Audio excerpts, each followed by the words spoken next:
Hello, everyone. We're going to give everyone a moment to get in.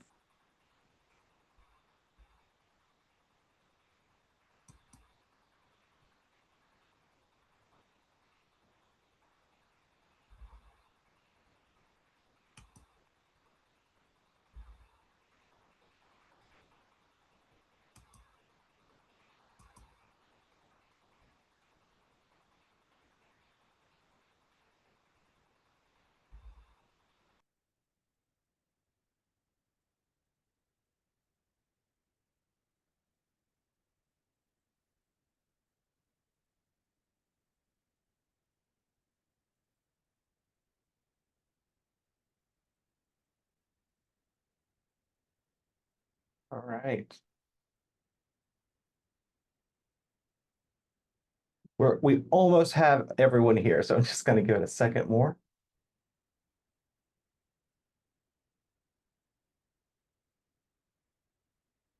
As we wait, though, let's share my screen.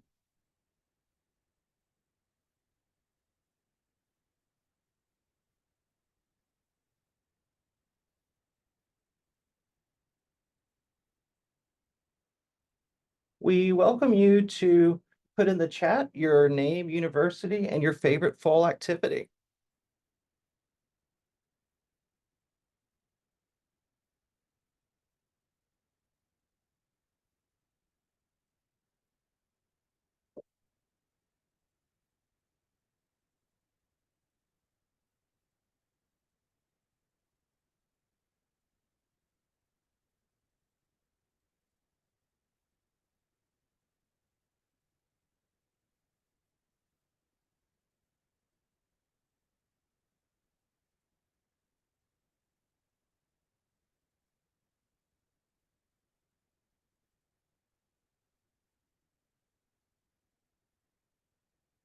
I see a lot of people still putting in the chat, but we'll go ahead and get started so that we can keep everything moving forward. Well, it's wonderful to see you all. I'm so glad that you're here with us today at our first North American regional meeting. Really, the idea of these regional meetings are to provide an opportunity for us to get together as a region, to learn from one another, to identify opportunities for collaboration. And really, throughout this process, what we want to hear, especially afterwards, what I'd love to hear from you is what you'd like to get out of these regional gatherings and these regional meetings, and their frequency. We're really excited to be able to bring everyone together. We know that that's been something that has been of great interest over the years, and so we're really excited to be able to do that today.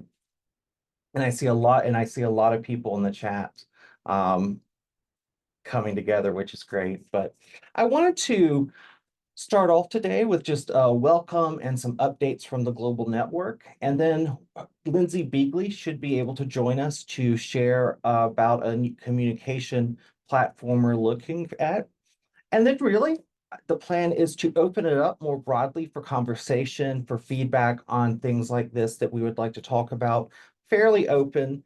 And then to have some networking opportunities where we go into breakout rooms and we're able to meet one another and network with one another in ways that we generally don't have the opportunity to do so. So with that, I will start us. I will go ahead and move through this fairly quickly so that we do have time for kind of a broad discussion amongst ourselves, but also the opportunity to network and to learn from one another.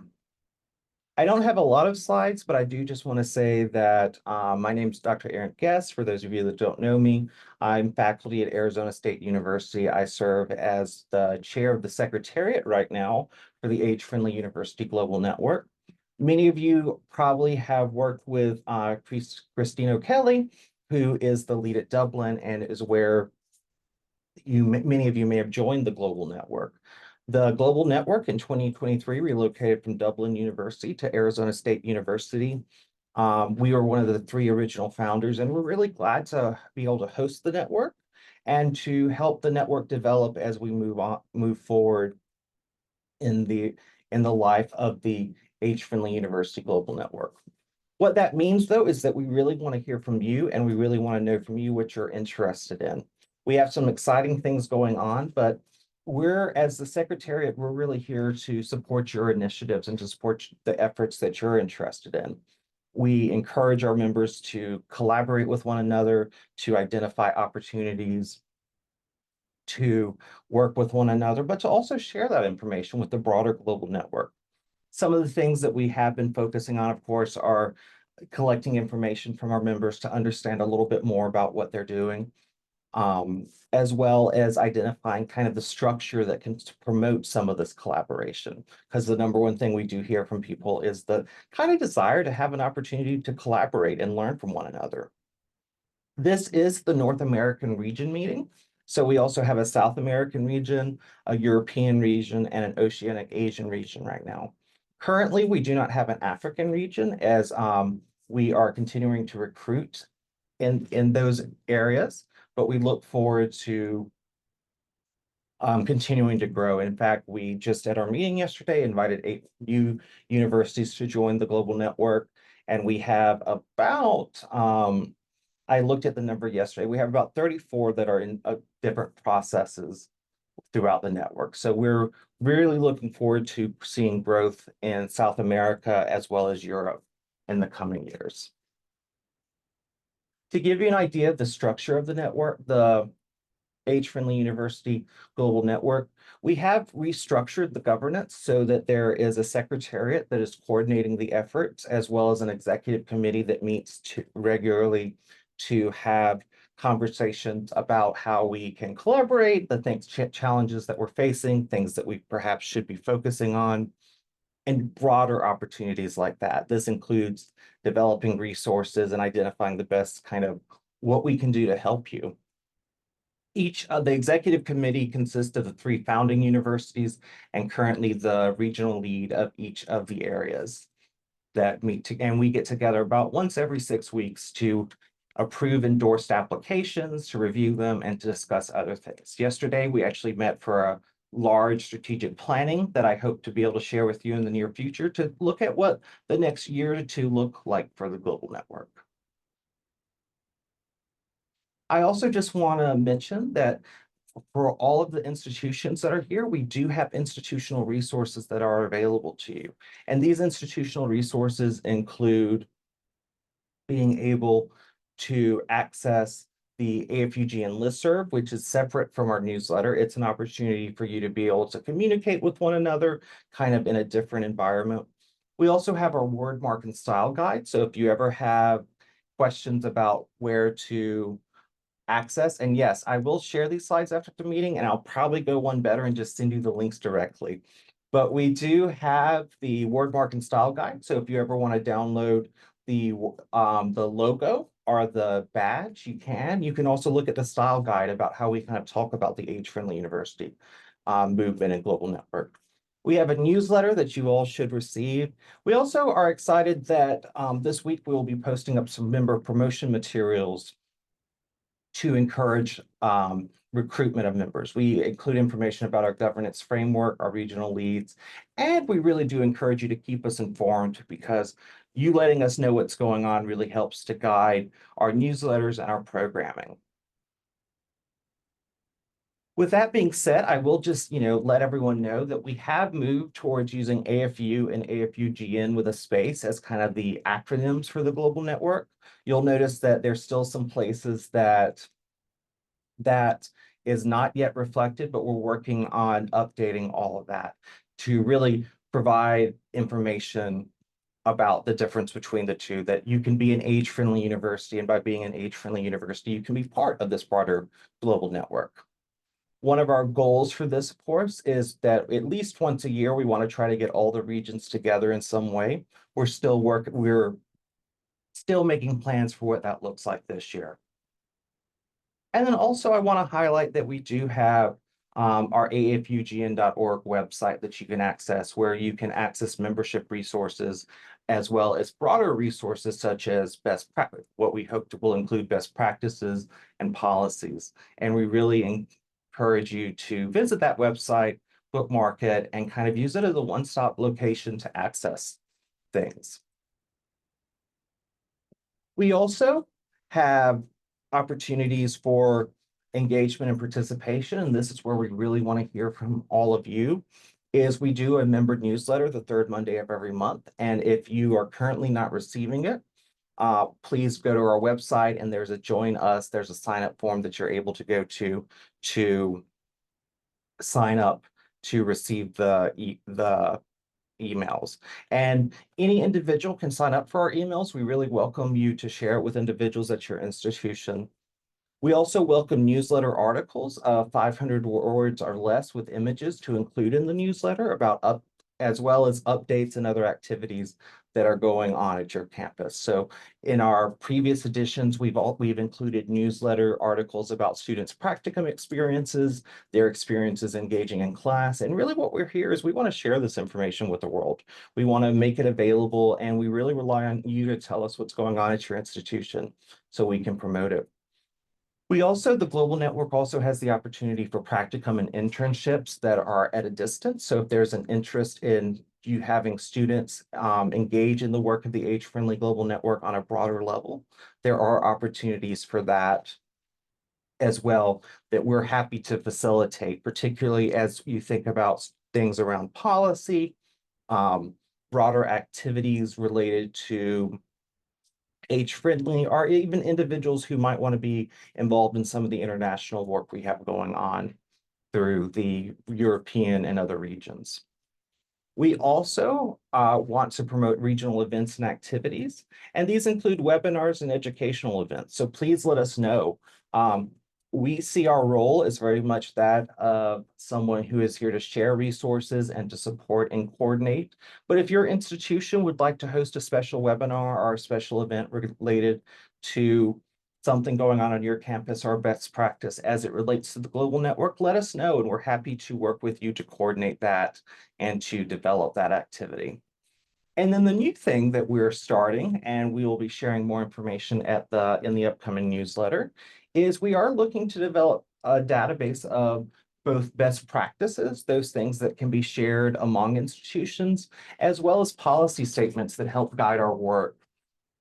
And this is based on some feedback we received from individuals who are interested in, like, where are those best practices? What are those surveys, those scales, those tools, those programming that we can deliver and develop for our campus? And we know that many of us have faced similar challenges as we work to make our campus age-friendly. And so we see this best practice database and kind of best practice portal as being a place that we can share those. We'll be sharing more about that with you in the near future. In part because we're very lucky that a lot of this work, such as the work on the new activities around member engagement and recruitment and policies, has really came out of our member work group. And we have 3 active member working groups right now, and we are, of course, always interested in hearing more about people's interest to see if there's a working group you would like to lead. And so one of the current working groups that we have is the Membership Engagement and Recruitment Working Group. That working group met yesterday for the first time and talked a lot about some of the things I'm sharing with you now. So we look forward to making those available. We also have an age inclusion and policy working group that is really focusing on how can we ensure that our campuses have age inclusive policies and that we are engaging our broader communities. That is being led by the University of Queensland in Australia, and they are currently scheduling their first meeting. They will operate on a 2-meeting system where there are meetings both in in different time zones to encourage collaboration. And then we have our intergenerational programming and activities working group that is really going to be focusing on developing activities around intergenerational programming to identify those tools and resources and things that we can share. And these don't have to be things specifically designed for the Age-Friendly University Global Network, but they can be things that people can access, tools and resources that we can put on our website and encourage people to use as we continue to see people, we finally have broken the Google search algorithm process, I think. And so we're now showing up much more often in search results and things like that. So I'm really excited to share all of that with you and kind of where we're going. And we're going to have an opportunity for kind of a conversation about that in a few minutes. But we do have one last update we wanted to provide. And Lindsay Beagley, I believe you are here. Hi, Erin. Hello, would you be willing, are you willing to share the update with the communication platform? Yes, absolutely. All right, so I'm gonna end my sharing and I'm gonna turn it over to you. Oh, okay. Sorry, I wasn't prepared to share. Oh, no, you're good. Oh, No worries. Well, hi, everybody. My name is Lindsay Beagley. I'm the Senior Director of Lifelong University Engagement at Arizona State University. I work closely with Dr. Guest and oversee a university-based retirement community at ASU called Mirabella. But as part of my role supporting this global network, I have been noodling on the question of how do you encourage collaboration among a group like this that's divided by time zones and has very different roles. And anytime you create a network, you want to remove as many barriers as possible. And so I was, really thinking about how we can encourage collaboration that perhaps isn't formal. Maybe you don't have enough, content necessarily to hold a webinar or maybe you don't have the bandwidth to start a community of practice or join a working group, but you just have a quick question and you want to crowdsource, or you want to check with colleagues who do this work and see, how they've dealt with it or if they have resources on a particular issue. And maybe you want to do that at 3 a.m. when you're, whenever that comes to you. And so we have designed a sort of skeleton of a Slack platform that's dedicated to AFUGN. And we recently decided in the Secretariat that we would just make this available to members now. And that way we can sort of craft the architecture around what the members want, make sure that it serves the needs of the members first and foremost. However, there are a variety of efforts across the United States, let's call them AFU adjacent coalitions and groups that are either supporting AFU related work or are somehow tangential. And they have all indicated a need to convene and to start to create a critical mass around the work that we're all doing.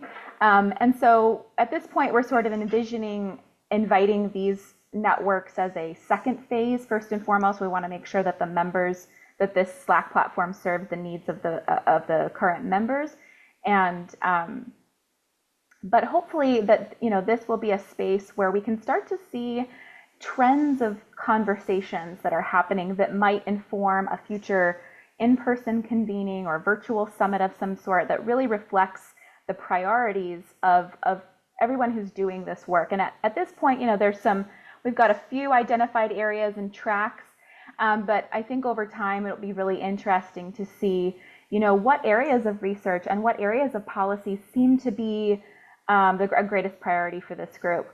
And so if you've never worked with Slack, it's organized by channel.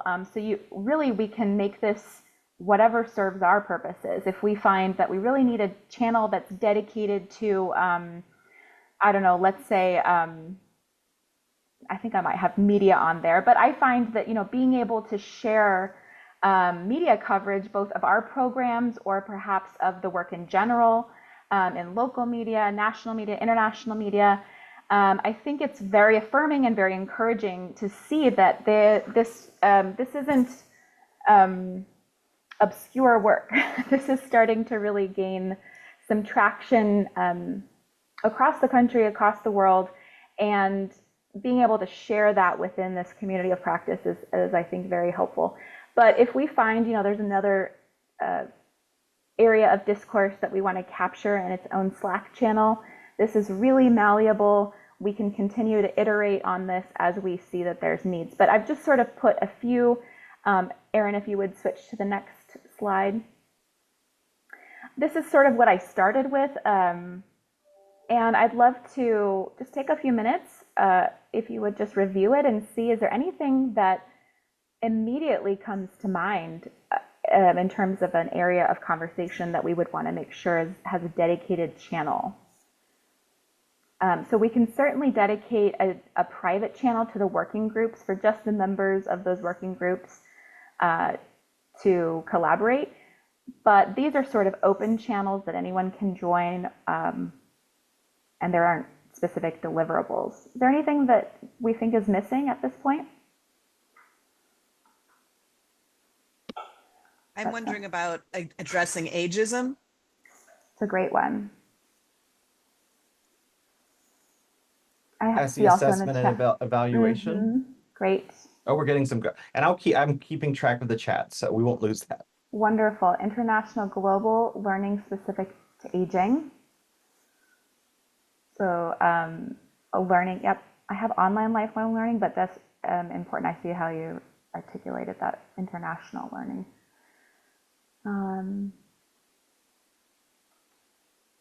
Aging alumni.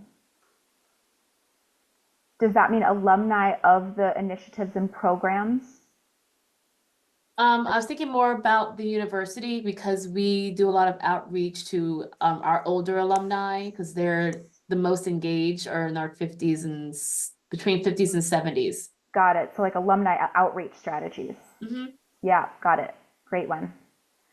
Programs for working older adults. Yep. Oh, these are so great. You can already kind of see that your priorities can be reflected in these channels. And if we find that certain channels just aren't being used, we can prune them, so to speak. Dissemination of research findings to direct, so like translational research. Culturally specific supports. That's a good rate. Wonderful. I can already see this taking off. So Erin and I will get together. Yeah, keep them coming. We'll get together to try to synthesize your recommendations here and make sure that we've got something meaty to start off with. And what I'll do is I will have Erin provide me the list of all the members, and I will invite you to the Slack channel. Oh, and if you would just back up really quickly there. Sorry about that, Erin. There's also, again, if you haven't worked with Slack, there's also spaces to collaborate in working documents, and you can message each other privately. And again, like if you find, wow, somebody's really got something going on and you want to dive deeper into how they're doing their work, you can connect with them individually. Okay, go ahead. Yeah, and all of this is just a very lean way to start to test how do we want to work together and to quantify participation in certain areas to inform sort of the next level of our work, our time together. Yeah, and we also have AI in Slack that will summarize all of the channels. So if you are not on Slack all the time and you can't keep up with the chitter chatter, you can use AI to kind of give you the main bullet points.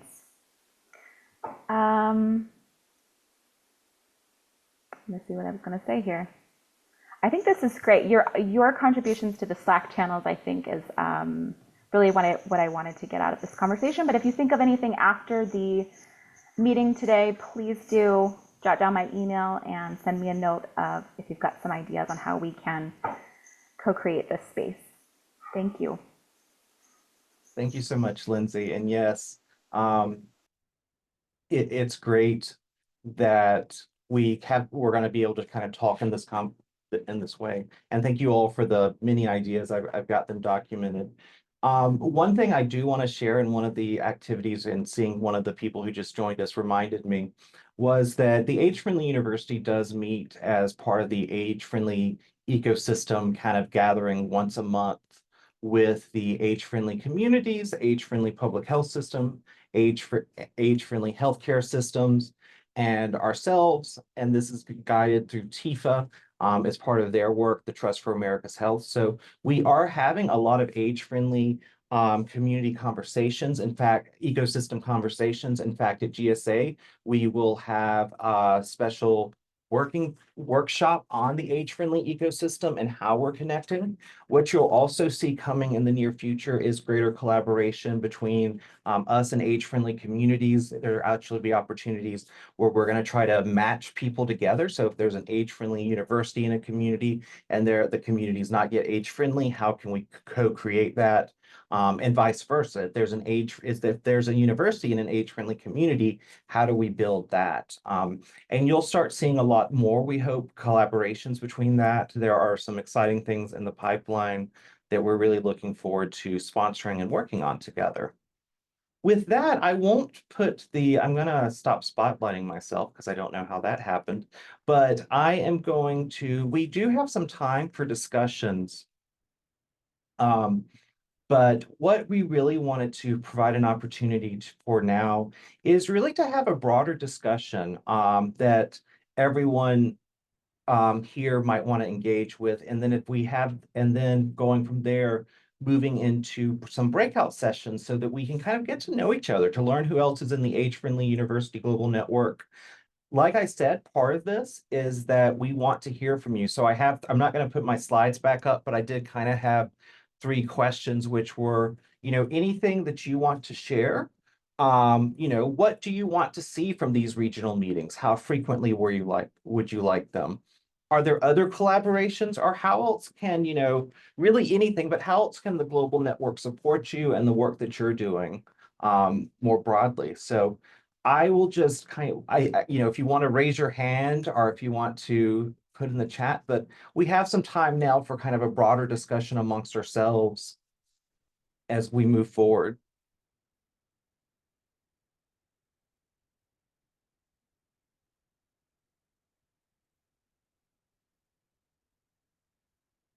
And not everyone at once. I feel like it's my class.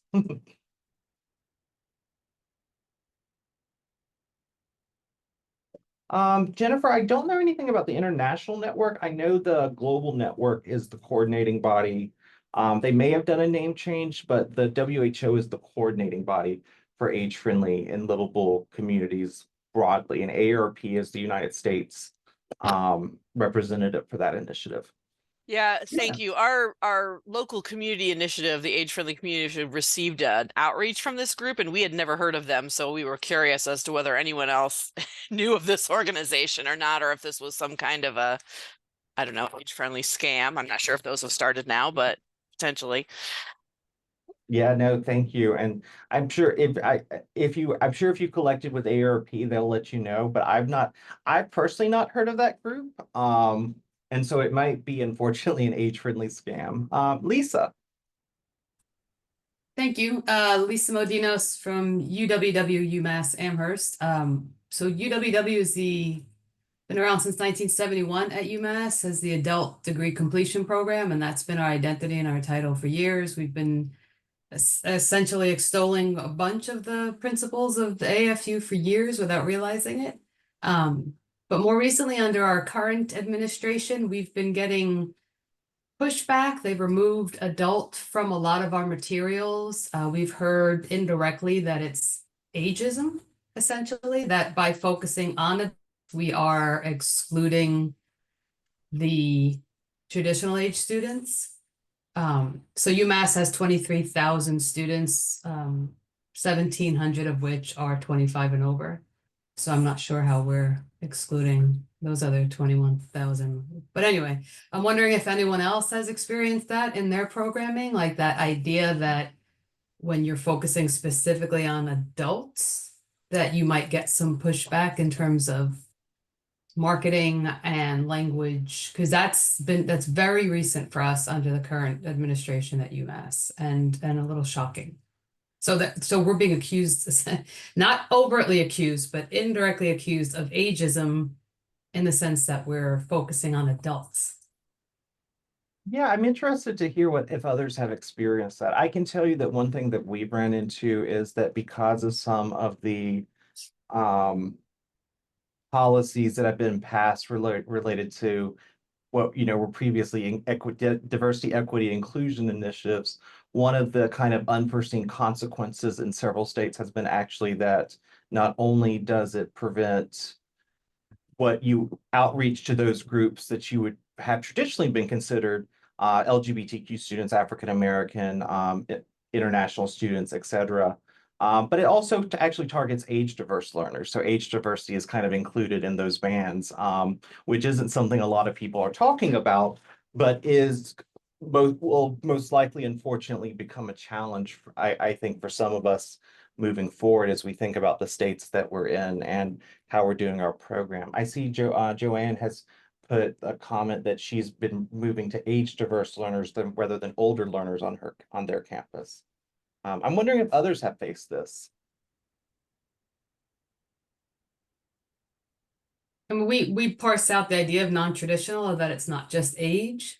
So we shifted to use non-traditional and adult students and or adult students, but in our general marketing under the, again, current administration, they've removed adult and just left it as non-traditional, which is not, it's a little problematic, but. I'm probably the least helpful because at ASU, of course, we do not have students, we have learners. And so they occur at every age. So, but thank you for bringing that up. If I'm wondering what other people at their campuses use. If I anyone wonder if else- language and terminology might be its own Slack channel. I know that this is there's a dearth of appropriate language for the work that we're doing. And I think all of us, I mean, I would venture to say all of us are sort of grappling with the right words to not only attract our target audiences, but also deal equitably with these emerging ideas that we're sort of at the forefront of. And I wonder if, I would venture to say we're probably all wondering what the right words are. Yeah, I see aging landscape coming up as well. And emeritus as well. And I know we all try to follow reframe aging, but like many of you, I find in my work, unfortunately, that the older adults don't want to follow reframe aging. And so it becomes a challenge. Yes, Hannah is sharing lifelong learners and non-traditional age students. Yes, and reframe aging. And what we can do is we'll of course document some of these, and maybe this is for an example, one of the policy briefs that we have developed, and one of the best practices we have developed came from the fact that we were often asked, well, what is an older adult for the purposes of the Age-Friendly University Global Network? And so we have, developed kind of a statement that focuses on how we view older adults, pulling together the UN, the WHO and the United Nations definition. Yes, and I see age-inclusive language, educating, age-inclusive higher education at Concordia. So there's a lot of great things going on as we think about this. Do other people, other thoughts or other things that people would like to talk about, or, once again, what would you like to see from these meetings as we have them? This first one is really an opportunity for us to see. I think someone in the chat said it's great to see so many people working on this because it can feel lonely, on your own campus. But there's a lot of people out there working on these initiatives. And yes, absolutely. One of the challenges that we have, of course, is that the broader education community doesn't think like gerontologists all the time when it comes to this language. And we find that as we're talking with provost and presidents or others about why should we do this? And they're like, what do you mean we have these students on our campus kind of thing, which is amazing that that's still an issue. But yeah, I'm opening it up. What would people like to see, or how would they like these to be structured?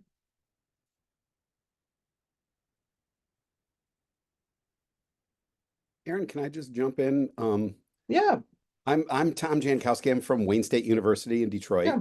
And we had really no problem convincing our president and provost and our academic senate that joining the AFU Global Network was a great idea, and everybody loves the idea. but there are no resources devoted to it. I'm in the Institute of Gerontology, where all of the energy is coming from, but we really wanted to make it a university-wide, campus-wide initiative. And it's been difficult to get people's attention. Part of the problem is we've had a lot of turnover. We have a new president, we have a new provost, we have a new vice president for diversity, equity, inclusion.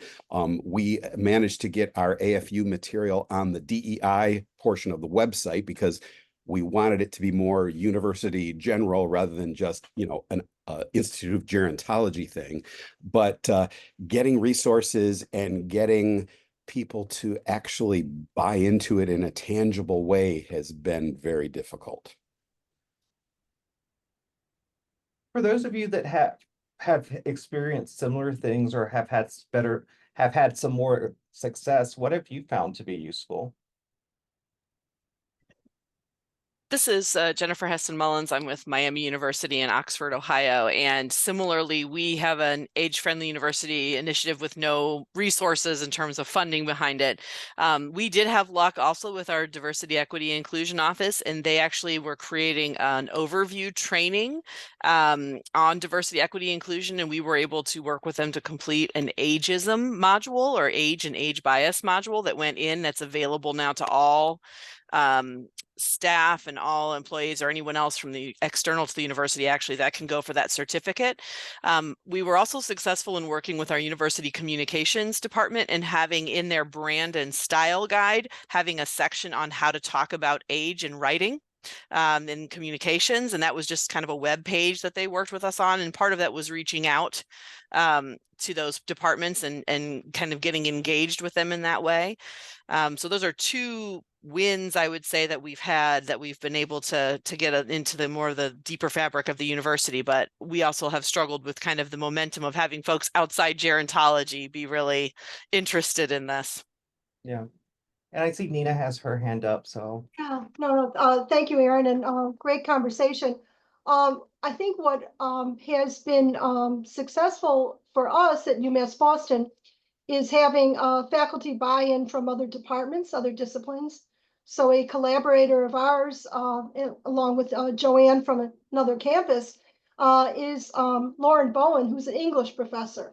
And having her involved with us for now 5 years has been terrific. In addition, one of the earliest things we did was to send groups to do, when we did an audit of our campus, we had conversations with all unit and department heads. And so those conversations really became awareness building. So it was really trying to approach this whole thing from a university-wide perspective. And there's some great comments in the chat. I just want everyone to see. I'll say one thing that we're also recommending now as we meet with universities going through the process is we do recommend that they start, not only do they have the age-friendly champions, but they also kind of develop an age-friendly university convening group or committee consisting of people across campus, recognizing you can't, you probably won't get buy-in for everyone, but I know that many universities have found it beneficial to have individuals from, marketing, from student services and those types of divisions. I'll also say that one of the major things we've saw in the last, I think, 2 years predating our kind of management of the global network is it used to be that age-friendly universities were joining through the gerontologists, through the aging specialists. And now what we're actually seeing is a lot of our members are coming in through equity and inclusion, inclusive excellence, and the provost office because they're seeing these changes. But that also, I think to your point, goes to how can we support them through language guides and things like that, because they might not have all the experience or familiarity with the aging landscape that we do. Other things that people might want to share. Yeah, Kai? Hi, thank you. My name is Kai Dirksen from the University of British Columbia, Okanagan. Just building off of yours and Nina's point, what we have done here, we're the Aging in Place research cluster here at the university, and what we've done is we found it useful to brand ourselves as multidisciplinary. And while we're technically operating under the Nursing and Health Sciences Department, we run a lot of volunteer programs on and off campus.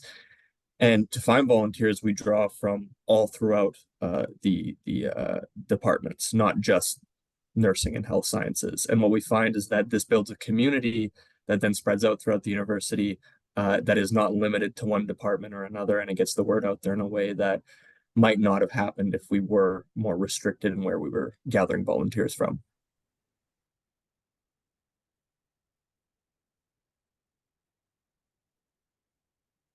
Well, thank you for that conversation and thank you for sharing those resources because I think those are exact, those are the exact kind of things that we want to encourage. I know Lindsay and I have met with marketing and they finally have adopted some positive language for older adults. Yeah, Joanne. I think another way to address these things is to think about, when we first become an AFU, I think most of us think, okay, it's going to be kind of campus wide, and that's what we want. We want everybody engaged until we start to see what some of the challenges are. And what I found is that one, you really want to think of it as a work in progress, and to start off with some small but visible successes. So I've worked for a number of years with a colleague who is in environmental studies and in chemistry. And, she had a great intergenerational class project that ended up being featured in a Globe article. And that captured the attention of people outside of my institution, but it captured the attention of people in my institution who said, oh, this is really cool that you could do this kind of work. So I think it's really important for us to think strategically about, finding these pockets of success and being sure that we communicate it and show other people what we're doing. And that gets people interested, I think, in saying, oh, well, how can I be part of that? Carrie?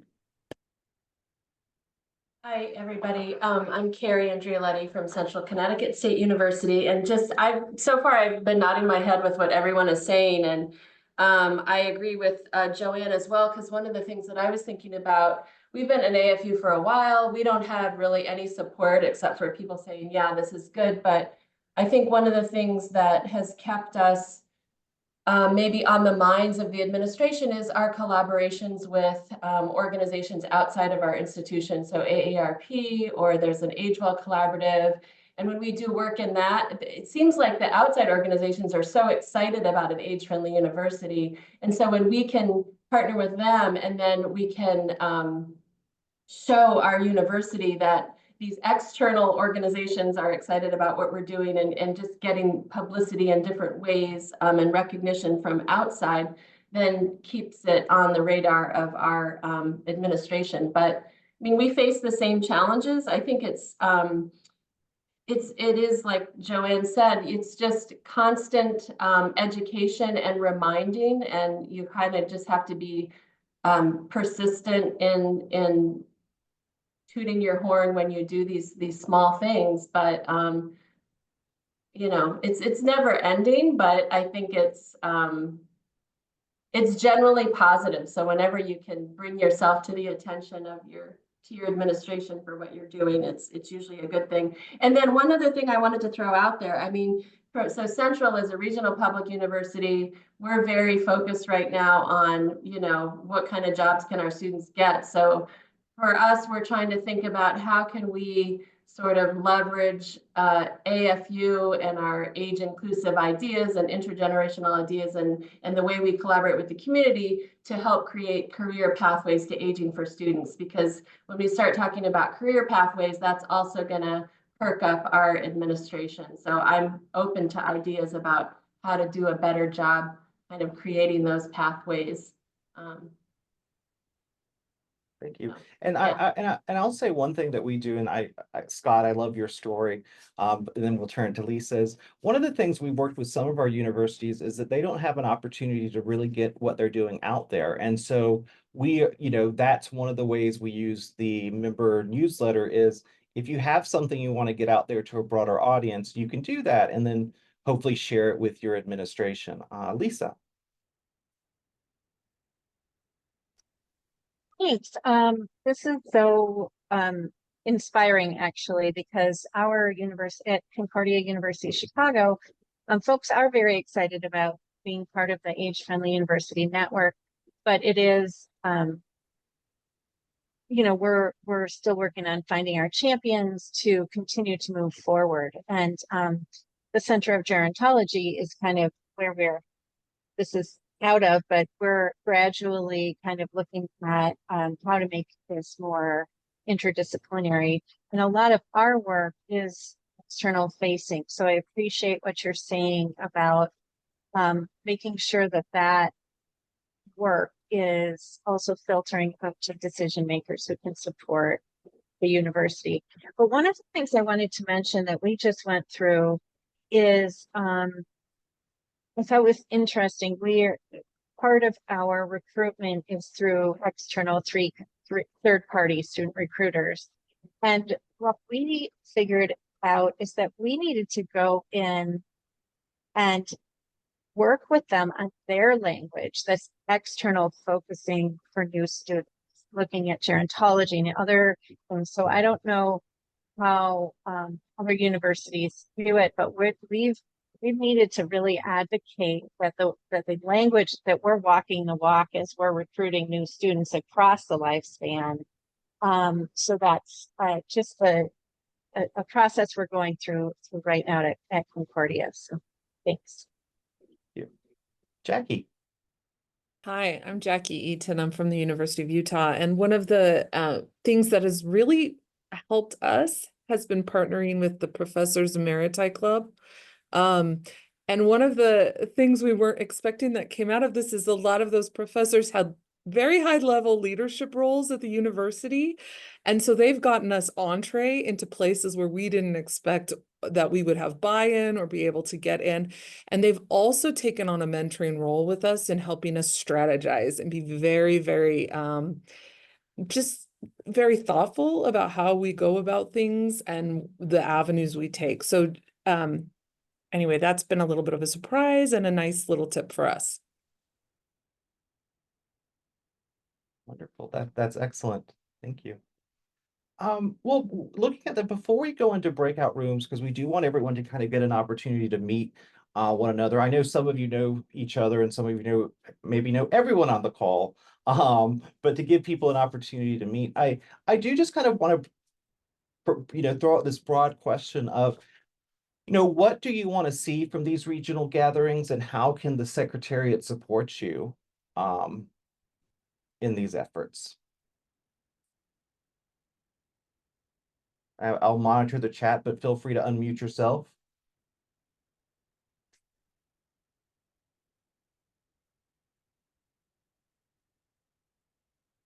All right, what I'm hearing is we're doing everything great. And go ahead. Maybe those of us that are having some struggles on our campuses and getting buy-in on some different things. I don't know. Maybe I'm just thinking off the top of my head. Some of you know me, know that I just do this. What if we have the ability to send it to the Secretariat and get some buy-in and support, like a letter of support and some of the things we're trying to do, like co-signing? Yeah, we do. We've done that before. That if you're having challenges, we're happy to do letters of support. We're happy to meet with people as much as we can. I don't know how much my name and others like carry weight, but sometimes having that letter from an outside party can help. And yes, I would thank you, Nina, for sharing that, because I was going to ask someone to share that before we go into breakout rooms. But no, we're happy to do that, and we're happy to support any way we can. One of the things we are looking at that's the membership group came up yesterday was a mentorship program that because universities report either going through the process to endorse the principals or after they become one facing challenges on their campus. And so we've thought about if there's a way that we can support one another by matching individuals with not campuses that have it done well, but campuses that might be willing to share their expertise. So Erin, one of the things that's been interesting in one of my GSA groups, Religion and Spirituality, is that a portion of the meeting is spent with someone either presenting their research, or I'm thinking of St. Louis University having done a really good AFGUN presentation at ASA last year. And then the rest of it, is discussion, but you have a formal introduction to some of what people are doing. And then, you can pull ideas from that and get back to people one-on-one or through a chat.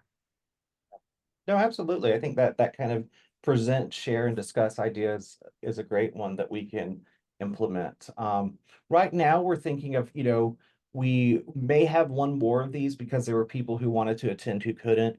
But we're thinking maybe once a quarter getting together, so it's not complete. We're not always seeing each other. Not that I don't always want to see you. But also that we recognize that some states are getting together individually and some regions are also having conversations. And we're happy always to facilitate that as well.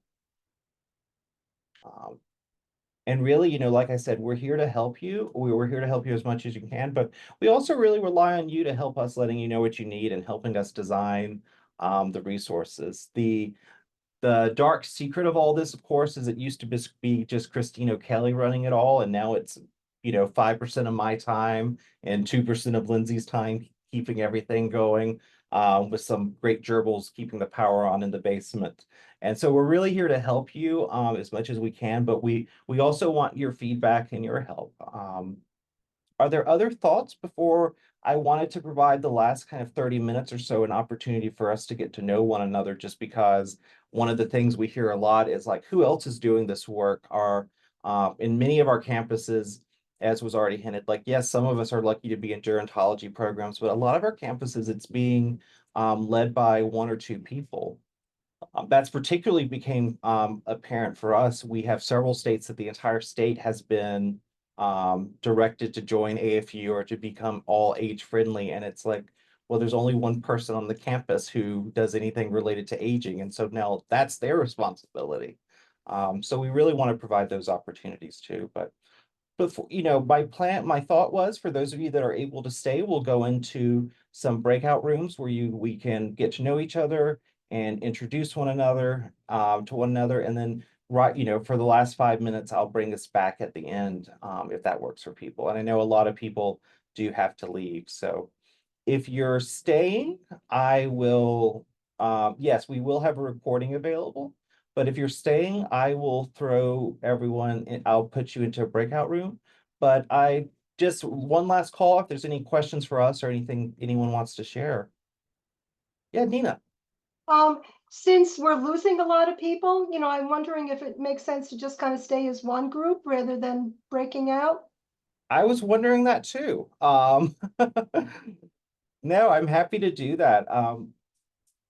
I've seen the number we have. I'm wondering if people would like to go around and kind of say, I can call on people, but say where they're at or anything that they're facing.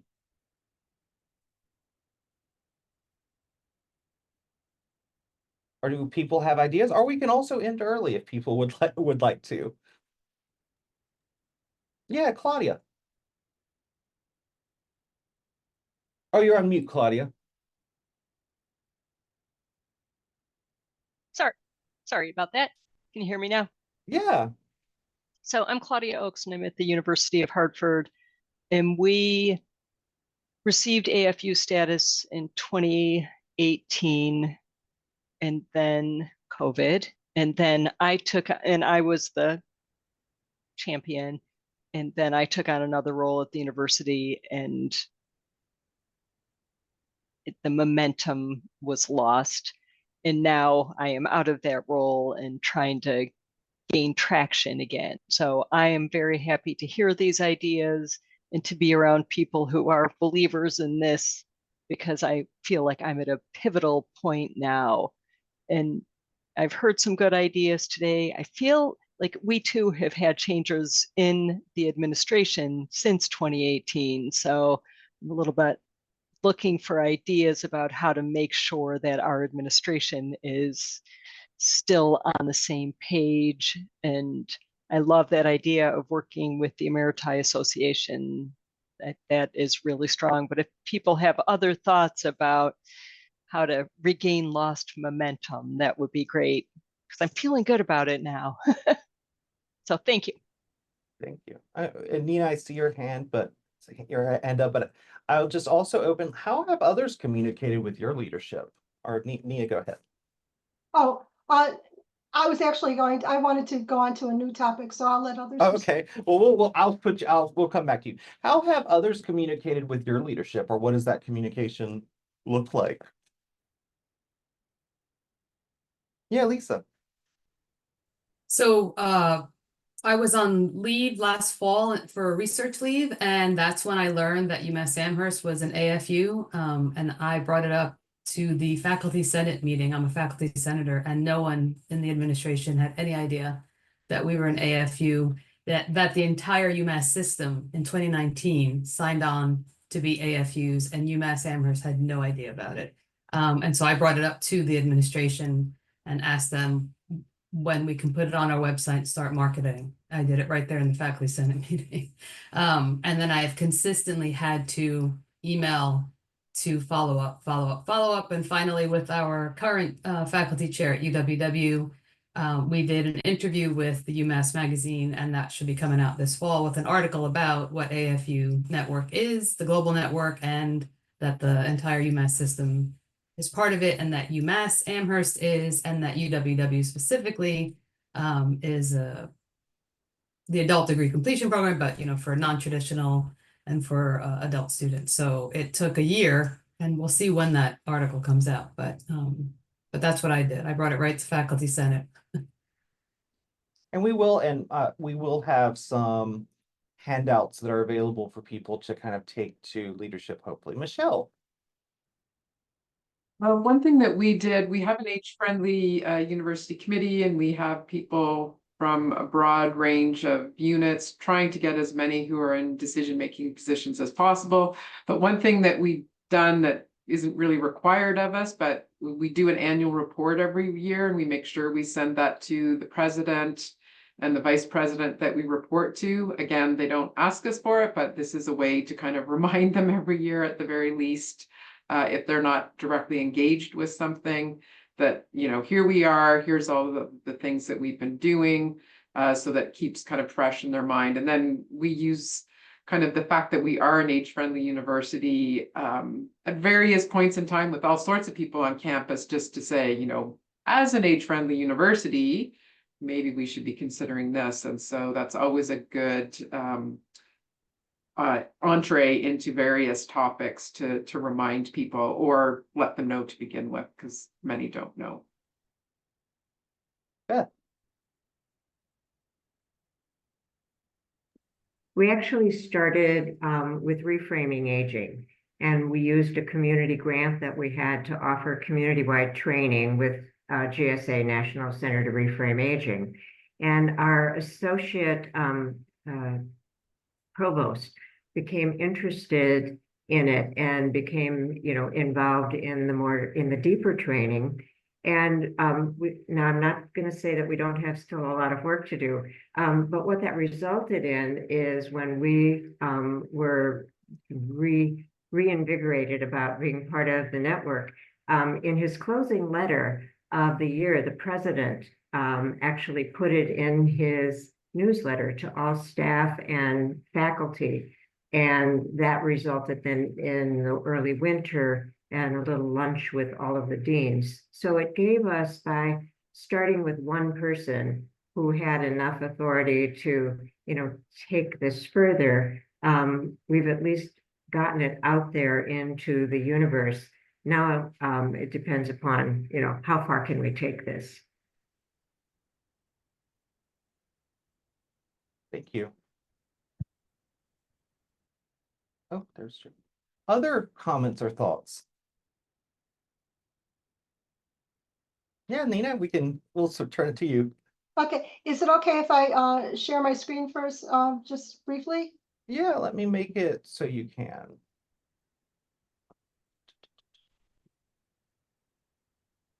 Still disabled. There you go. You should be able to now. Oh, okay, great. So you had asked, like, where we're at. So you should see what we've created is a framework, a model on age inclusive domains in higher education. And what our research group, for the past 5 years has been working on, but we've finally, we've completed teaching and learning, personnel, and student affairs. And that's what we're going to be sharing on these evidence-based strategies on September 27th. What we'd like to be able to do is to continue doing work on the other domains. And that's where being notified or being made aware of funding opportunities to continue this kind of work would be really helpful. So that's what I want to share. Thank you. Yeah, no, and we have, and there's a lot of opportunities, I think, there for people to think about if they want to do the the survey and the assessments to learn more about their campus, or some have used it as well as part of their application process. Oh, great. I know. So Scott, you mentioned maybe share a challenge or opportunity we're working on. I'm wondering if you have any that you would want to throw out there. Ooh. The only thing one of the problems that we're challenged with is something that I think we're all faced with. Any of our adult learners pursuing credit programs, if they already have a bachelor's degree, there's no financial aid eligibility, and we currently don't focus any fundraising on that population. Our development office has not wanted to prioritize that because there's other needs. So that's a challenge that we're working on. But opportunity-wise, I think I put this in the chat earlier. Our older adult program is celebrating 50 years this year, and so we're trying to do some really good press around that. And if you have at some point a recommendation I'm hoping for like a B list, because I can't probably afford an A list celebrity speaker, someone who happens to be really good at focusing on lifelong learning, let me know. I would have invited Betty White a couple years too late for that. Yeah. But someone like that would be really good. Someone who I could bring out to be a keynote speaker for that event. If you need recommendations, let me know.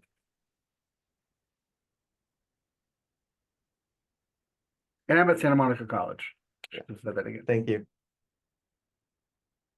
What are others facing challenges, or have people have successes on their college campus they want to share? Lindsay, not to put you on the spot, but would you be willing to talk a little bit about how we've been able to get our residents ASU cards and classes? Sure. Well, I think the state of Arizona is unique in that we don't have any program that permits retirees to access at least some kind of classes at the public university. I know a lot of states do have that agreement. But in our case, there has been a broader investment in infrastructure changes in order to, I would say, unbundle a lot of the learning, unbundle the four-year credential, so to speak, and make pieces of it available to learners who are, either they're older adult learners or they're learners who, again, just sort of want pieces of that. And so part of the approach with Mirabelle at ASU is to socialize the idea that these folks are full affiliates of the university. And that is a really important part in socializing this age inclusiveness, is instead of othering, like there's students and then there's community members that are different and apart and segregated. We really spent a lot of time both socializing the idea and also building in experiences that affirmed that. So issuing student ID cards turned out to be a really important part of that because it signaled to the adult learner we belong here, we are members of this campus community, but it also signaled to the university stakeholders these folks are part of the university, and it grants them access to every single part of the university. And so I would say that we, the university, are learning and gathering insights about what these learners want to do on the campus when they can do anything at all. And so instead of supposing what they might want to do, we've sort of put ourselves in a position to let them do anything and then gather insights so that we can scale that infrastructure to a broader older adult population. Thank you. Are there other insights or things that people, oh yeah, go ahead, Joanne. Sorry, my computer crashed for a few minutes, so I don't know if what I missed for the last 15 minutes. But when I came back on, Nina was talking about, the model that we're working with, and I'm not sure if she mentioned this, and so, but I'll say it. That model also focuses on, age inclusivity, not just from the perspective of age diverse students, but also considering faculty and staff, who we always describe as kind of aging on campuses. And this gets us back to the question of how do we engage our institutions, get them on board for this. And the suggestion's been made, and with some of the colleagues that we work with, is that you work from the inside out, that you've got to start having faculty and staff and administrators look at how aging impacts their career development and professional development and personal life and life balance and whatnot. And if you can start to work at programs within their space, then that opens their eyes to being more engaged in age-friendly practices with students across the curriculum. And thank you. And I know that's something that we think a lot about, that, we've been thinking a lot about too, is how do we engage kind of those outside of our bubbles who are already focused on aging. How do we get others kind of to appreciate it and consider it in different ways? Are there other things people want to share? Other comments, other things that we can do, or other things we can do to support you?